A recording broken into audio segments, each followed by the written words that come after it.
December 19 Ram Prasad Bismil, Ashfaqulla Khan ఇద్దరు అమరులైన రోజు.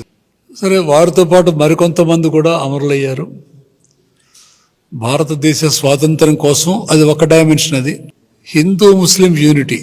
అంటే మనం జాగ్రత్తగా అబ్జర్వ్ చేసినట్లయితే స్వాతంత్రోద్యమం బ్రిటిష్ వాళ్ళ దాస్య శృంఖాలు వాళ్ళు ఏదైతే మన మీద పెట్టారో, స్లేవరీలోకి అయితే నెట్టారో వాళ్ళు, దాని నుంచి విముక్తి చెంది స్వతంత్ర దేశంగా అవతరించడానికి మాత్రమే కాదు. అది ఒక డైమెన్షన్ అంతే. సో స్వాతంత్ర సమరయోధులు అందరూ కోరుకున్నది ఏమిటంటే, స్వాతంత్రం వచ్చిన తర్వాత మన సమాజం ఎట్లా ఉండాలి. దాంట్లో మొట్టమొదటిది వాళ్ళు కోరుకున్నది సమానత్వం. అది మీరు ఏ రకంగానే చెప్పండి, హిందూ ముస్లిం యూనిటీ అని చెప్పండి, రిమూవల్ ఆఫ్ అన్టచబిలిటీ అని చెప్పండి, మహిళా సాధికారత అని చెప్పండి, ఇవన్నీ కూడాను సమాజంలో ఏవైతే రుగ్మతలు ఉన్నాయో వాటన్నిటినీ కూడాను రూపుమాపాలి. అది మెయిన్ ఉద్దేశం. అది రెండో పాయింట్ ఏమిటంటే, నిహితంగా ఉన్నది స్వాతంత్రోద్యమంలో నిబిడీకృతంగా ఉన్నది ఏమిటనంటే ఎక్స్‌ప్లాయిటేషన్ పోవాలని. సమాజంలో ఉన్నటువంటి ఆర్థిక దోపిడీ ఏదైతుందో ఆ దోపిడీ నుంచి మనం విముక్తి చెందాలనేది. బ్రిటిష్ వాళ్ళు ఏ కాలనైజేషన్ చేశారో, అంటే వలసవాదం, మన దేశాన్ని ఆక్రమించుకుని ఆర్థికంగా దోపిడీ చేశారో, వాళ్ళు వెళ్ళిన తర్వాత అదే దోపిడీ కొనసాగుతుంది. చాలా ఎక్కువ స్కేల్లో జరుగుతోంది. ఇప్పుడు ఒక ప్రశ్న వచ్చింది నాకు గతంలో ఒకసారి, బ్రిటిష్ వాళ్ళు భారతదేశాన్ని వదిలి ఎందుకు వెళ్ళారు అని. మామూలుగా వచ్చే ప్రశ్న ఇది. ఇంకా చెప్పాలంటే నేను ఎంఫిల్ రాస్తున్నప్పుడు ఎగ్జామినేషన్లో వచ్చిన ప్రశ్న నాకు ఇది. బ్రిటిష్ వాళ్ళు భారతదేశాన్ని వదిలి ఎందుకు వెళ్ళారు అని నేను రాశాను. వాళ్ళకి ఇంక భారతదేశంలో ఉండే అవసరం లేదు కాబట్టి వెళ్ళిపోయారు రాశాను నేను. ఏమిటది అంటే, వాళ్ళు భారతీయుల యొక్క మైండ్ సెట్ అంతా కూడా మార్చేశారు. వెస్టర్నైజ్ మైండ్ సెట్ అయింది.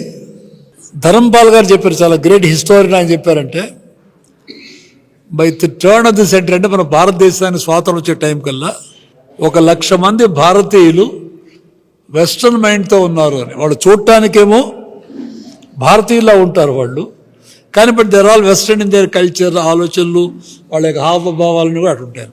ఇది బ్రిటిష్ వాళ్ళు చేసినటువంటి లేదా వాళ్ళ యొక్క సక్సెస్కి చాలా పెద్ద తార్కాణం. ఇది భారతదేశంలో ఉన్నటువంటి మనుషుల యొక్క ఆలోచనలని కంట్రోల్ చేయటం, దాన్ని ప్రభావితం చేయటం. ఎందుకనంటే ఆర్థికంగా మనల్ని దోపిడీ చేయాలి అనంటే ముందు మానసికంగా దోపిడీలో పట్టాలి మనల్ని. అందుకనే వాళ్ళు ఏం చేయగలిగారంటే, వాళ్ళ సక్సెస్ ఏమిటనంటే, దే కుడ్ మేక్ అస్, భారతీయుల్ని బ్రిటిష్ వాళ్ళకంటే మేము తక్కువ వాళ్ళనేటువంటి భావన మన వాళ్ళలో కలిగింపజేశారు. బై డిఫాల్ట్ వీఆర్ ఇన్ఫీరియర్ అనే ఫీలింగ్ మన వాళ్ళదని చెప్పేది. అమెరికా నుంచి లేకపోతే యూరోప్ నుంచి చాలామంది మిత్రులు వస్తారు నా దగ్గరికి. సరే, వాళ్ళని తీసుకుని కొన్ని స్కూల్స్కి, కాలేజెస్కి తీసుకువెళ్తే అక్కడున్న పిల్లలందరూ కూడా వాళ్ళ మీదకి వచ్చేసి షేక్ హ్యాండ్ చేస్తుంటారు. నేను పక్కనే ఉంటాను, నన్ను గుర్తించరు వాళ్ళు, చూడరు కూడా చూడరు. అవతల వాడు తెల్లతోలు కనబడంగానే వెళ్ళిపోతారన్నమాట. నేనంటాను, నా సంగతి ఏంటంటే నాకు పక్క వెళ్ళిపోతారు. So we have accepted. తెల్లతోలు ఔన్నత్యం అనేటువంటి భావన మనలో నిబిడీకృతమైంది. అది కాబట్టి ఆ రకమైన భావన అనేటువంటిది అది స్లేవిష్ మెంటాలిటీ. ఒక ప్రజల్ని ఒకసారి స్లేవిష్ మెంటాలిటీలోకి నెట్టినట్టయితే వాళ్ళని దోచుకోవడం అంటే తేలికది.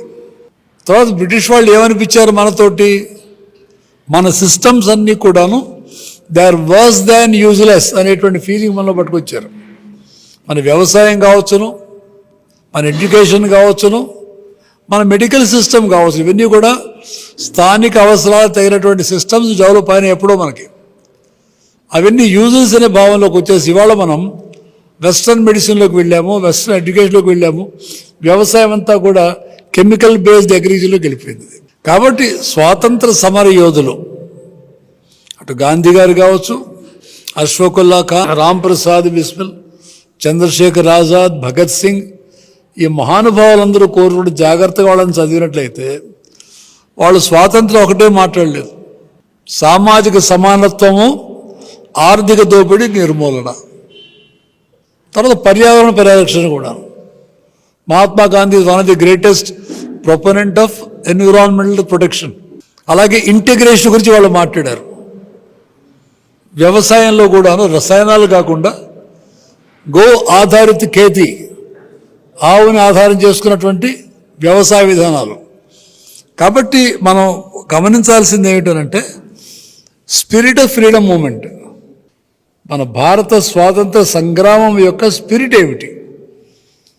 అది ఒక బ్రిటిష్ వాళ్ళని పారదోలటం మాత్రం కానే కాదు. అది చేతి ఇవాళ నేను రామ్ ప్రసాద్ బిస్మిల్, అష్ఫాకుల్లా ఖాన్ యొక్క త్యాగానికి నివాళులు అర్పిస్తూ వారి యొక్క స్ఫూర్తిని, వారి యొక్క భావజాలాన్ని, వారు ఏ ఉద్దేశాల కోసమైతే వారి యొక్క జీవితాన్ని త్యాగం చేశారో దానికి మనం పునరంకితమై సమాజంలో వస్తున్నటువంటి వేరు వేరు ధోరణులు ఏవైతున్నాయో వాటిని గట్టిగా ప్రతిఘటించి ఒక మంచి సమాజాన్ని, దోపిడీ రహిత సమాజాన్ని, సమాజాన్ని నిర్మించాలని చెప్పేసి కోరుతూ